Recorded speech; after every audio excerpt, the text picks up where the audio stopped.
Kung ang inyong interpretasyon ay ang ownership ng mga shares sa kumpanya na may dealings with gobyerno ay ipinagbabawal, kung ganun po, ako po ay nananawagan na magkaroon tayo sa January 26 ng malawakang talakayan sa lahat ng mga potensyal na conflicts of interest.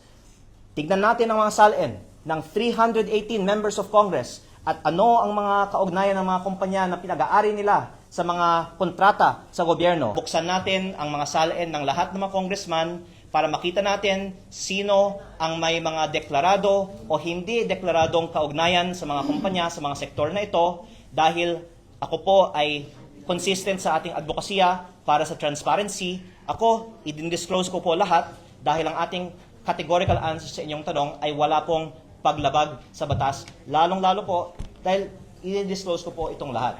At kung may pagkakataon na talakayin ito sa Kongreso, I am not only open to that, gusto kong talakayin ito sa Kongreso.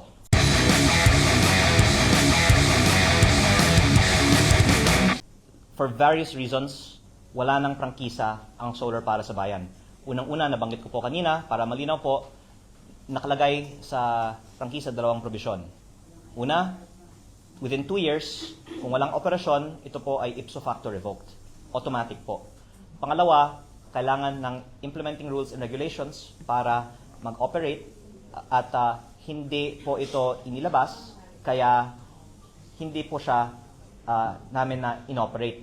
At noong 2022 pa lang ay may bagong general law na ipinasa ng Kongreso with the consultation of the DOE para may repealing or a mandatory clause para wala ng visa o wala ng saysay ang prangkisang ito.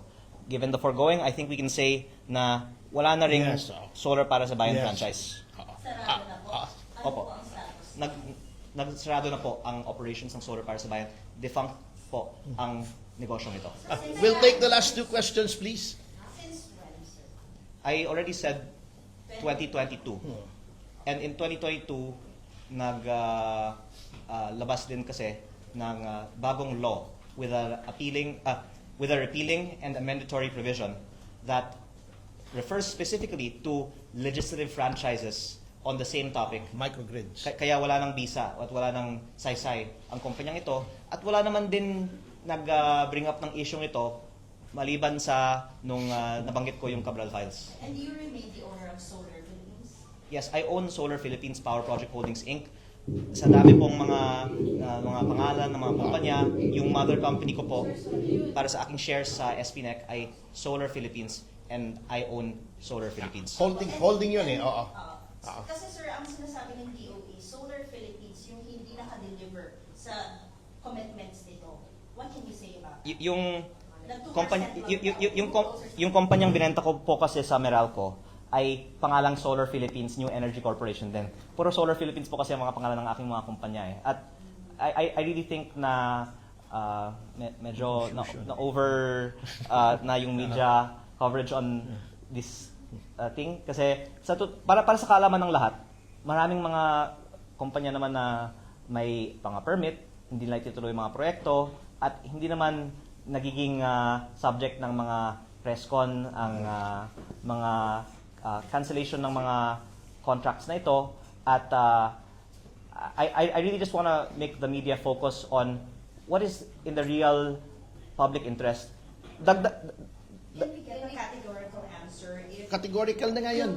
Next question na tayo. Next question na please. We only have 2 more questions. kung na-deliver po yung Oh yeah, commitments yes. Kasi ang sabi parang 2% Okay.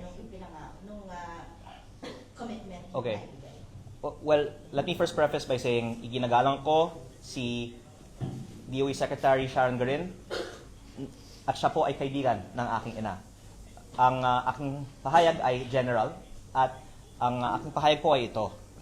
Ang SP New Energy Corporation, ang kumpanyang binenta ko sa Meralco ay may proyekto sa Nueva Ecija.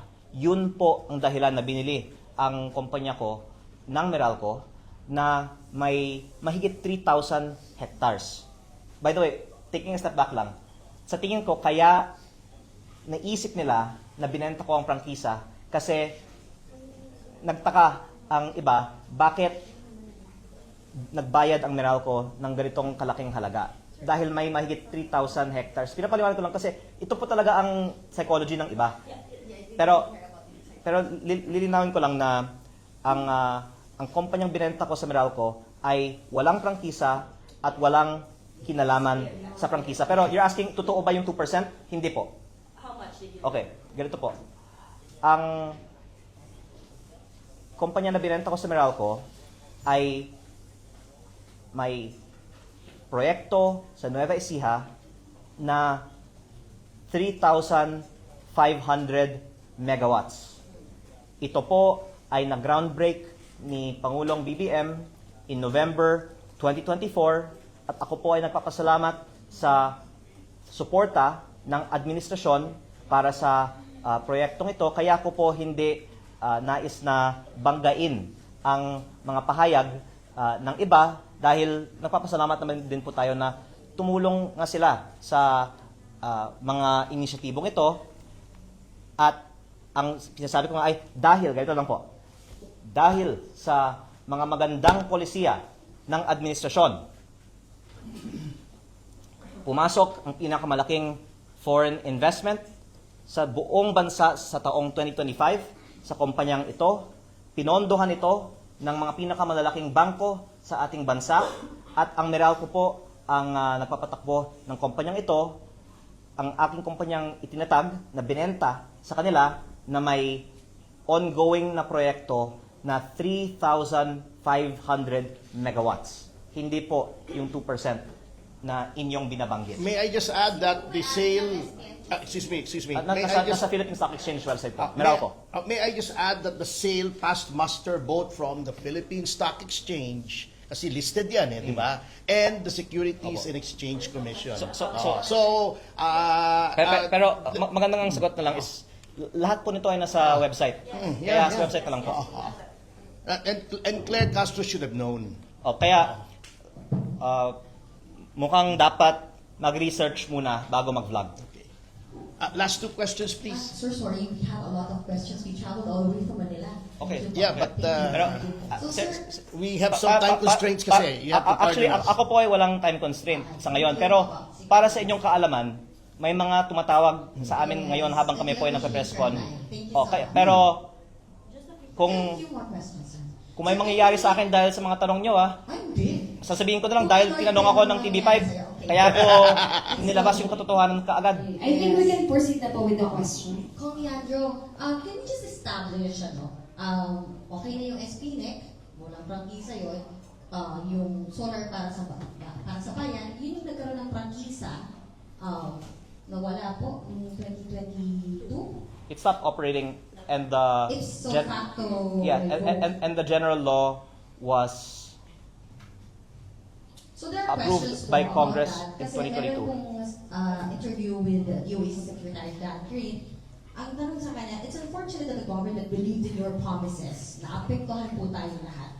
Off daw po na hinayaan mo. No? Hahayaan mo after couple of years, 2 years, 4 years, yung franchise na hinihingi mo, and then nawala na lang. Hinayaan niyo raw po ng gano'n. Okay. So, what's the motivation behind itong defunct Okay. franchise? Can this be my last answer? I still have 4 questions. Please po. I waited for my turn, sir. Okay. Sige. Unang-una, I showed good faith by investing hundreds of millions of pesos into the business that was eventually not given permits to operate. And I stopped the operation of the business to be exceedingly careful in complying with the law. And your question is why did we allow it to just stop operating? Number one, showed good faith in investing hundreds of millions of pesos. Number two, we stopped it nga because of a lack of approval for permits by various grantors of permits, including the DOE. So, nagtigil ang operasyon ng aking kumpanya dahil nga hindi inaprubahan ang ilang mga permits kabilang ang permits ng DOE. Pangatlo, baka hindi pa nyo na ito na-research. Ito po ay sinampahan ng kaso ng, I'll just mention, the electric cooperatives. Dahil, ayoko pong buksan yung issue sa mga electric cooperatives dahil unang-una, ginagalang ko po ang aking mga kasamahan sa Kongreso na nag-represent din po ng sektor ng mga electric cooperatives. Hindi ko po sila kaaway. Pero as a matter of fact, pwede nyo rin pong research, sinampahan po very soon after the approval of the franchise ng kaso ng Association ng Electric Cooperatives ang grant ng franchise na ito. Okay. And then, the general law was passed. Actually, paulit-ulit na rin po ako tungkol dito eh. Kung sa korte tayo, I would object and say asked and answered. I think parang Oo. dami ko ng impormasyon dito. In other words, Sir, yung GIS nyo, meron kayo dito, November 2024, Yes, may meeting okay. pa ang solar para sa bayan. So, ano nangyari talaga? May? meeting. Oh. The company stopped operating already. You have, wait, excuse me, from a legal standpoint, you have to distinguish between operation and existence and the franchise. Wait, but okay. I'll just repeat, okay? Because your first, sorry, did I answer your last question already? Sige, can I move? Kasi I think you have very limited time. I need to know po, can you like give us direct answers yung mga kontrata na ng government contracts doon po sa mga hawak ninyo, Solar Philippines, Solar para sa bayan. Yes. Actually, we're already giving you a lot of leeway. This press con is Yeah, not supposed to be about but this. I'll answer. I know. But first- So we Mabait lang si Kong. understand both But- sides, yes. alam po, but we should respect also Yes. Attorney Yeah. Tupasha and Congressman. No, but first, can I get you to acknowledge your previous questions have already been answered? Yes. So I just wanted understood by everyone. Unang-una, nag-invest po ako ng daan-daang milyon, tapos hindi po binigyan ng approval ng iba't ibang mga ahensya, kaya tumigil ang operasyon, tapos sinampahan ng kaso ng iba para wag ituloy ang prangkisa, tapos nagbigay ng bagong general law, tapos dahil dito na ipso facto revoke ang franchise. Ngayon, sa inyong susunod na tanong, ang komunikasyon tungkol sa multang binabanggit sa media ay sa aking pagkakaintindi sa kumpanyang binenta ko sa Meralco at hindi po sa kumpanya ko. Okay. We have to understand that a company, a corporation has a separate juridical entity from the person. Not only that, but my answer is I sold the company to Meralco. Yeah. Yung kumpanya na may binabanggit na multa. Solar Philippines. 28 Espinet. from Solar Philippines. Espinet. Yung kumpanyang Ang terminate with the 20. nabanggit ko na po sa aking exclusive interviews with DZBB and GMA na ako po ay may multa ako po ay may natanggap na komunikasyon tungkol sa mga mas maliliit na multa. Kaya totoo po na may ibang mga nakansilang mga kontrata patungkol sa mga mas maliliit na multa sa halaga ng tens of millions of pesos.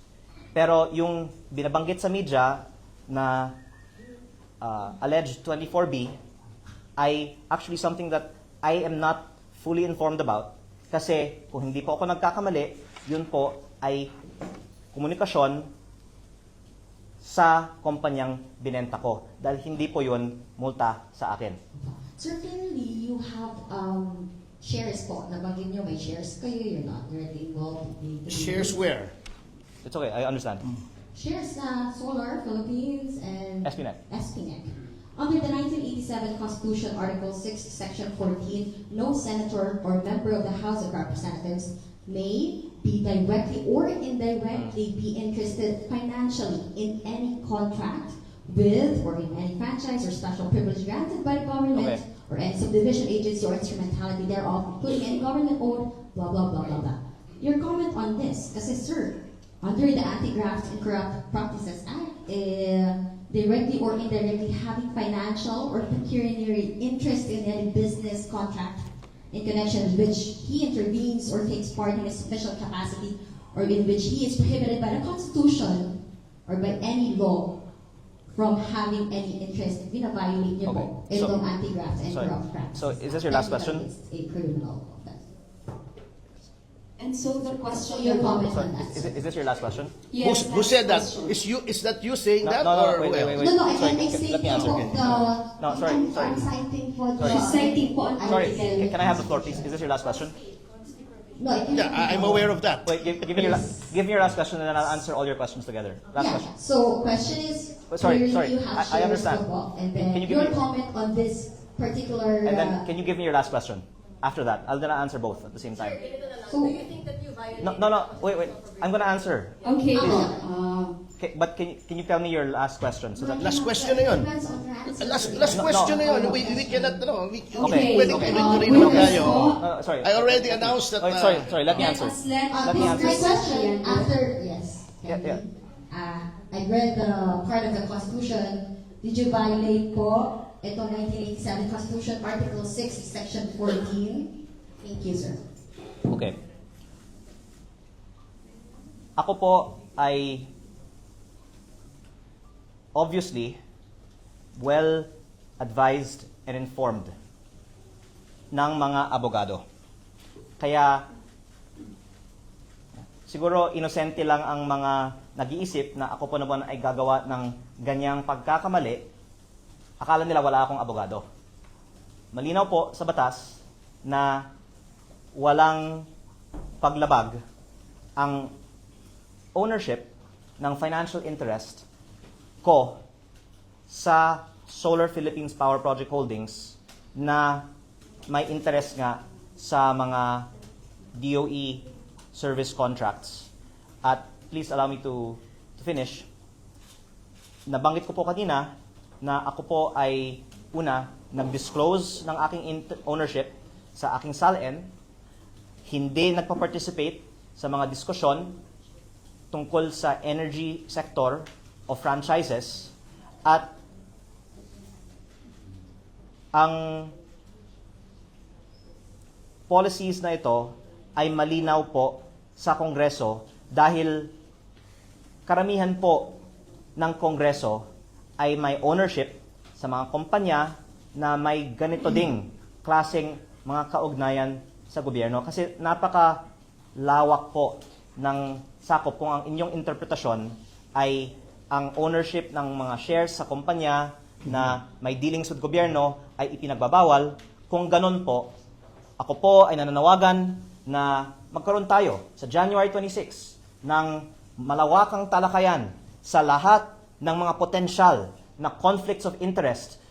Tignan natin ang mga SALN ng 318 members of Congress at ano ang mga kaugnayan ng mga kumpanya na pinag-aari nila sa mga kontrata sa gobyerno. At ang lalabas po siguro ay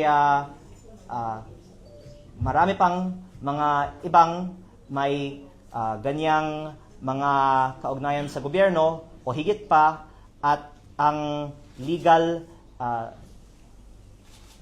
advice po is yung kailangan is disclose mo, tapos wag kang magkaroon ng participation sa mga diskusyon sa Kongreso tungkol sa mga sektor ng kumpanya mo.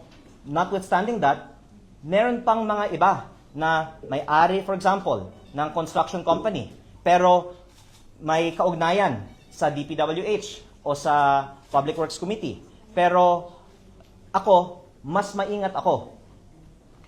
Hindi po ako nakikialam sa Energy Committee sa Kongreso. At ang aking sagot sa inyong tanong ay no, walang issue. Kasi ito naman po ay ayon sa advice ng aking lawyer.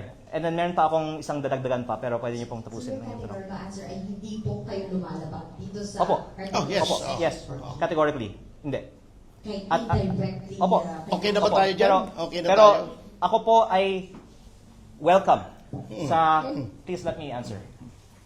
I welcome 6 hours committee hearing with both the franchises, energy, DICT, transportation, public works, lahat po ng mga komite sa Kongreso patungkol sa mga sektor ng ating ekonomiya para buksan natin ang mga salain ng lahat ng mga congressman para makita natin sino ang may mga deklarado o hindi deklaradong kaugnayan sa mga kumpanya, sa mga sektor na ito dahil ako po ay consistent sa ating advokasya para sa transparency. Ako, i-disclose ko po lahat dahil ang ating categorical answer sa inyong tanong ay wala pong paglabag sa batas. Lalong-lalo po dahil i-disclose ko po itong lahat. At kung may pagkakataon na talakayin ito sa Kongreso, I am not only open to that, gusto kong talakayin ito sa Kongreso.